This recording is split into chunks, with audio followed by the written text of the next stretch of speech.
भाई साहब मुझे गर्मा गर्म राजमा चावल दे दो। बहुत सर्दी है, गर्मा गर्म राजमा चावल खाऊंगा तो थोड़ी गर्माहट आ जाएगी। अभी देता हूँ भाई साहब।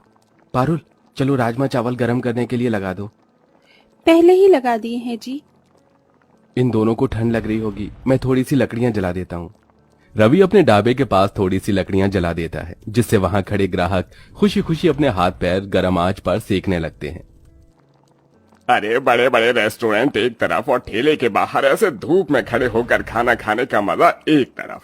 सच में बहुत स्वादिष्ट खाना बनाते हो आप लोग। आप लोगों का बहुत शुक्रिया। बस आप लोगों की दुआ से हमारा ये ठेला चल रहा है। तभी पारुल ख्याली दुनिया से बाहर आती है और अपने चेहरे से पसीने को पोंछते हुए कहती है, कितनी ज्यादा गर्मी है। गर्मी के कारण अभी तक ठेले पर कोई आया ही नहीं। इस गर्मी की वजह से ही हमारे ठेले पर कोई नहीं आता, क्योंकि यहाँ गर्मी में किसी को आना अच्छा नहीं लगता। आपने बिल्कुल सही कहा। तभी एक आदमी उनके पास आता है और कहता है, अरे देखो, ये कब तक चलता रहेगा? गर्मी में आप खाना बेच रहे हो, लेकिन यहाँ खाना कोई नहीं खा पाता क्योंकि बहुत ज्यादा गर्मी है। मैं तो बहुत मुश्किल से खाना खा पाया हूँ। अगली बार से मैं एसी वाले रेस्टोरेंट में जाऊंगा खाना खाने। 2-4 पैसे ज्यादा दे दो, लेकिन तसल्ली से खाना तो खा लो। उमेश पैसे देने के बाद वहां से चला जाता है। ये बातें सुनकर रवि और पारुल बहुत मायूस हो जाते हैं। अरे ऐसे तो हमारे ग्राहक टूटते जा रहे हैं। जितनी चाहे मेहनत कर ले, जितना चाहे अच्छा खाना बना ले, लेकिन यहाँ गर्मी की वजह से कोई खाना खाना पसंद ही नहीं कर रहा। ऊपर से दिन प्रतिदिन गर्मी बढ़ती ही जा रही है। मैं सोच रही थी क्यों ना हम अपने ठेले के आसपास थोड़ी सी छाया करने के लिए तिरपाल का इस्तेमाल करें। तुम्हारा ख्याल बुरा नहीं है, अच्छा ख्याल है, लेकिन हमें थोड़े पैसों की जरूरत होगी और अभी तो काम से भी पैसे सही से नहीं कमा पा रहे हैं। आपने बिल्कुल सही कहा, लेकिन 2-4 पैसे जो हमने जोड़ कर रखे हैं, उन पैसों से ही हमें त्रिपाल लानी होगी। जब तक काम नहीं चलेगा तो पैसे कहाँ से कमाएंगे? हाँ, तुम सही कहती हो। रवि और पारुल दोनों जो उनके कुछ पैसे जोड़े हुए होते हैं, उन पैसों से ही त्रिपाल लाकर अपने ठेले के ऊपर टांग देते हैं, जिससे चारों तरफ थोड़ी सी छाया हो जाती है और गरीब लोग वहां जाकर खाना खाने लगते हैं।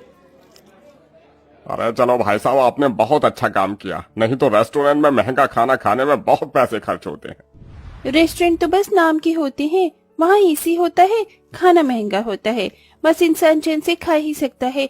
वरना तो यहाँ ठेले पर जो स्वाद आता है वो स्वाद तो कहीं आ ही नहीं सकता। आप चिंता मत कीजिए, आप पेट भर कर खाना खाइए। रवि और पारुल की खाना खिलाने में बहुत अच्छी नियत थी। वो अपने ग्राहकों को पेट भरकर खाना खिलाया करते थे।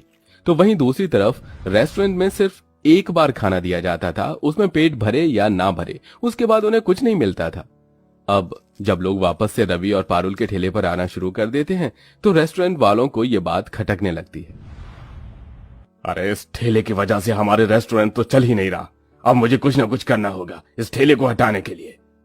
मैनेजर एमसीडी में कॉल कर देता है, जहां के सरकारी लोग आकर रवि और पारुल के ठेले के ऊपर से वो तिरपाल भी हटाकर फेंक देते हैं और उन्हें वहां से ठेला हटाने की भी धमकी देकर चले जाते हैं। देखो, यहाँ पर इस तरह से ठेला नहीं लग सकता। अगर तुम्हारा ढाबा होता तो एक बार को फिर भी चल जाता, इसलिए अब तुम यहाँ पर ठेला नहीं लगा सकते हो। ऑफिसर ऐसा कहने के बाद उन्हें वारंट देकर चला जाता है। अब हम लोग क्या करें? हमारे पास तो इतने पैसे भी नहीं कि हम यहाँ पर अपना खुद का ढाबा खोल सके। हाँ, तुमने सही कहा। उस दिन पारुल और रवि दोनों मायूस होकर वापस घर आते हैं। वहीं घर पर पारुल की सास कैलाशिनी की तबीयत बहुत ज्यादा खराब होती है और वो बिस्तर में लेटी होती है। बहू, तू मेरी दवाई लेकर आई? क्या बताऊं माँ जी, आज तो 1 रुपए की कमाई नहीं हुई। कहाँ से लेकर आती मैं आपकी दवाई? ऊपर से हमें वारंट मिल गया है, हम ठेला नहीं लगा सकते। हमें अब ढाबा ही खोलना होगा और ढाबा खोलने के लिए हमारे पास पैसे भी नहीं हैं। हे भगवान, ये दुख भरे दिन हमारे जा क्यों नहीं रहे? एक मुसीबत कम नहीं होती कि दूसरी मुसीबत पहले ही हमारे लिए खड़ी रहती है। कब हमें इन परेशानियों से छुटकारा मिलेगा? अच्छा, मैं सोच रहा था कि क्यों ना हम खुद की मेहनत करके अपना ढाबा खोल लें। जैसे कि हम जंगलों से बांस की लकड़ियां लाकर और जो हमारे पास त्रिपाल पड़ी है उसे ढाबे के ऊपर ढक देंगे। इससे हमारा ढाबा तैयार हो जाएगा।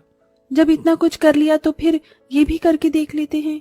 अगले दिन दोनों पति पत्नी जंगलों से बांस की लकड़ी काट कर लाते हैं और उन्हें काट कर वो ढाबे का ढांचा तैयार करने लगते हैं। छत के लिए वो सूखी घास का इस्तेमाल करके उसके ऊपर त्रिपाल लगा देते हैं और साइड में भी सूखी घास से ही उसे ढक देते हैं। लेकिन गर्मी इतनी थी कि वहां पर भी कोई नहीं आना चाह रहा था। आज मैंने सिर्फ दाल और चावल ही बनाए हैं क्योंकि गर्मी से खाना खराब हो जाता है। अगर हमने ज्यादा खाना बनाया और कोई हमारा खाना खाने नहीं आया तो खाना वेस्ट हो जाएगा। हाँ, तुमने बिल्कुल सही कहा। उस दिन भी अपने ढाबे में वो सुबह से शाम तक ग्राहक के आने का इंतजार करते हैं, लेकिन सब बड़े बड़े रेस्टोरेंट में ही जाते हैं क्योंकि वहां एसी होता है। अब एसी लगाने की हैसियत तो उनकी नहीं थी, फिर भी वो अपने ढाबे में ग्राहक के आने का इंतजार कर रहे होते हैं। ऐसे ही धीरे धीरे रात के 10 बज जाते हैं।